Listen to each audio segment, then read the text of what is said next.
Assalamualaikum warahmatullahi wabarakatuh. Perkenalkan, nama saya Poppy Desuma dengan ujung NIM 038 akan menjelaskan tentang sedikit materi mengenai personal hygiene. Selamat menyaksikan. Sebelumnya, apa itu personal hygiene?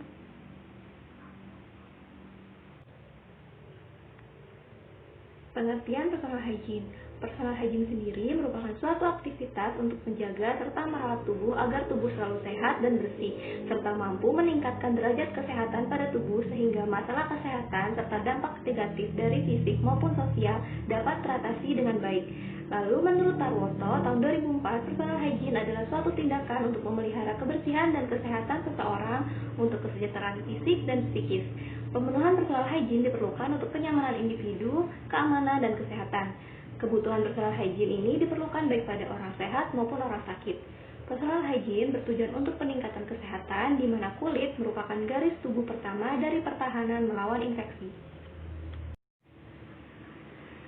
Selanjutnya, yakni tujuan perawatan personal hygiene, diantaranya meningkatkan derajat kesehatan seseorang, memelihara kebersihan diri seseorang, pencegahan penyakit, meningkatkan rasa percaya diri, serta menciptakan keindahan. Sementara itu, Tarwanto dan Wartonas tahun 2004 menjelaskan tujuan personal hygiene adalah untuk memelihara kebersihan diri, menciptakan keindahan, serta meningkatkan derajat kesehatan individu sehingga dapat mencegah timbulnya penyakit pada diri sendiri maupun terhadap orang lain. Selanjutnya, yakni faktor-faktor yang mempengaruhi personal hygiene, yang meliputi diantaranya pertama citra tubuh atau body image. Citra tubuh merupakan konsep subjektif seseorang tentang penampilan fisiknya. Citra tubuh juga mempengaruhi cara seseorang dalam mempertahankan hygiene. Lalu yang kedua, praktik sosial. Kelompok-kelompok sosial juga mempengaruhi praktik hygiene seseorang. Yang ketiga, status sosial ekonomi. Sumber daya ekonomi seseorang mempengaruhi jenis dan tingkat praktik kesehatan yang digunakan. Lalu yang keempat, pengetahuan. Pentingnya pengetahuan hygiene dan implikasinya bagi kesehatan juga mempengaruhi praktik hygiene. Yang kelima, yakni kebudayaan. Kepercayaan kebudayaan seseorang dan nilai pribadi mempengaruhi perawatan hygiene. Orang dari latar kebudayaan yang berbeda mengikuti praktik perawatan diri yang berbeda pula. Lalu yang keenam, kebiasaan dan kondisi fisik seseorang. Setiap orang memiliki keinginan individu dan pilihan tentang kapan untuk mandi, bercukur, dan melakukan perawatan rambut.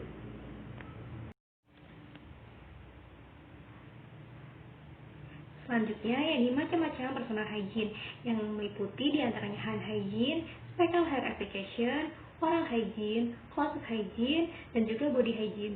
Yang pertama, hand hygiene dapat dilakukan dengan mencuci tangan dengan sabun antiseptik hand scrub, dan surgical hand scrub.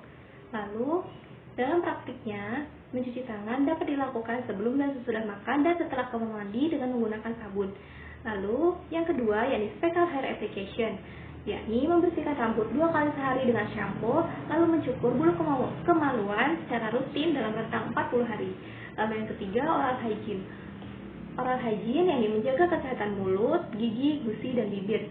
Praktik oral hygiene yaitu menggosok gigi untuk mengurangi partikel-partikel makanan, plak, dan bakteri yang melekat di bagian mulut. Lalu, ada closet hygiene, yakni mencuci baju dengan sabun cuci dan tidak membiarkan pakaian kotor bertumpuk di satu tempat atau wadah untuk mencegah terjadinya bakteri dalam pakaian. Lalu selanjutnya, yakni adalah body hygiene. Body hygiene sendiri dalam praktiknya adalah mandi yang berfungsi untuk membersihkan kulit serta mengurangi keringat, beberapa bakteri, dan sel-sel kulit mati pada kulit. Selanjutnya, yakni dampak-dampak yang ditimbulkan bila tidak menjaga personal hygiene dengan baik. Yang pertama, yakni dampak fisik. Banyak gangguan kesehatan yang diderita seseorang karena tidak terpeliharanya kebersihan perorangan dengan baik. Gangguan fisik yang sering terjadi adalah gangguan integritas kulit, gangguan membran mukosa mulut, infeksi pada mata dan telinga, serta gangguan fisik pada kuku. Menurut Hidayat tahun 2012, penyakit yang terkait dengan personal hygiene yakni penyakit kulit, penyakit infeksi, penyakit menular, serta penyakit saluran cerna. Dan menurut Anis tahun 2015, jenis-jenis penyakit yang berkaitan dengan personal hygiene diantaranya diare, ispa, dan sakit gigi, serta penyakit kulit yang dapat ditimbulkan diantaranya dermatitis, kudis atau skabis, herpes zoster, alergi, dan urtikaria. Lalu yang kedua yakni masalah psikososial. Masalah psikososial yang berhubungan dengan personal hygiene adalah gangguan kebutuhan rasa nyaman, kebutuhan dicintai dan mencintai, kebutuhan harga diri, aktualisasi diri, dan gangguan interaksi sosial. Dikutip dari Ambarawati dan Sunarsi tahun 2011. Lalu selanjutnya bagaimana sih cara kita menjaga personal hygiene yang baik? Yuk simak videonya. Setelah materi PPT yang saya jelaskan tadi, berikutnya yakni upaya-upaya yang dapat dilakukan seseorang untuk menjaga personal hygiene-nya. Yang pertama yakni memelihara kebersihan diri, rumah, pakaian, dan lingkungannya. Beberapa usaha yang dapat dilakukan antara lain seperti dengan mandi 2 kali sehari, cuci tangan sebelum dan sesudah makan, dan buang air besar pada tempatnya. Lalu yang kedua, makan makanan yang sehat dan bebas dari bibit penyakit. Lalu yang ketiga, menerapkan cara hidup yang teratur. Yang keempat, meningkatkan daya tahan tubuh dan kesehatan jasmani. Yang kelima, menghindari terjadinya kontak dengan sumber penyakit. Yang keenam, melengkapi rumah dengan fasilitas-fasilitas yang menjamin hidup sehat seperti sumber air yang baik dan kampus yang sehat. Dan yang terakhir, melakukan pemeriksaan kesehatan secara rutin. Selain beberapa upaya tersebut, juga terdapat beberapa jenis dan usaha personal hygiene yang meliputi kebersihan kulit, rambut, gigi, kebersihan kaki dan kuku.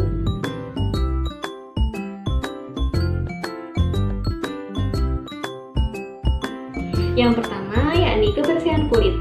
Nah, cara menjaga kebersihan kulit diantaranya yang pertama, menggunakan barang-barang keperluan sehari-hari milik sendiri.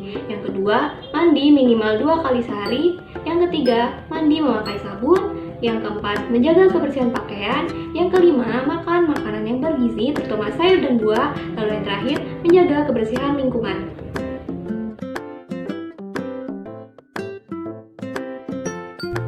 Yang kedua, yakni menjaga kebersihan rambut. Menjaga kebersihan rambut dapat dilakukan dengan cara mencuci rambut sekurang-kurangnya 2 kali dalam seminggu menggunakan shampoo.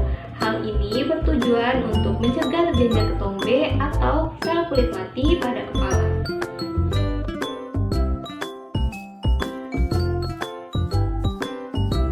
Yang ketiga, yakni menjaga kebersihan gigi. Cara menjaga kebersihan gigi yaitu dengan cara menggosok gigi secara teratur dengan memperhatikan beberapa hal berikut, seperti menggosok gigi secara benar dan teratur dianjurkan setiap habis makan, memakai sikat gigi sendiri, menghindari makan makanan yang merusak gigi, membiasakan makan buah-buahan yang menyehatkan gigi, lalu yang terakhir, memeriksakan gigi secara teratur ke dokter gigi.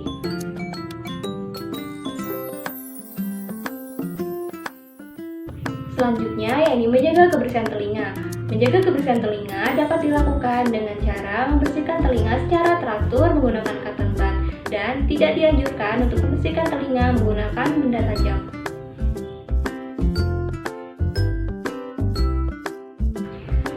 Lalu yang terakhir, yakni menjaga kebersihan tangan, kaki, dan kuku. Hal ini sangat penting dilakukan karena sebagaimana yang kita tahu, tangan dan kuku yang kotor dapat menimbulkan bahaya kontaminasi serta menimbulkan berbagai macam penyakit. Lalu cara-cara yang dapat dilakukan diantaranya dengan membersihkan tangan sebelum makan, memotong kuku secara teratur, membersihkan lingkungan, serta mencuci kaki sebelum tidur. Baiklah, sekian video pembelajaran dari saya. Semoga bermanfaat.